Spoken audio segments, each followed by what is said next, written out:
স্বর্গে গেলি না, এখন এখানে কি করছিস?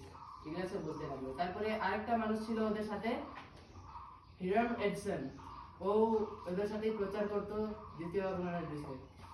তারপরে হিরাম এডসন যখন সান্ত্বনা দিতে যাচ্ছিল সবাইকে, যে চিন্তা করো না, এগুলো সব বলতে যাচ্ছিল, ওরা যে অনেক দুঃখী হয়ে গেছিল, নারাজ হয়ে গেছিল ওদের উপরে, এটা যখন সান্ত্বনা দিতে যাচ্ছিল, যখন ও ভুট্টা খেতে যাচ্ছিল তখন ও একটা দর্শন পায়।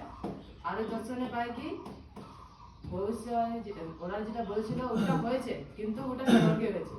ঈশ্বর স্বর্গে পবিত্র স্থান থেকে মহাপবিত্র স্থানে গিয়েছে, ওটাই দৃশ্য দেখতে পায়।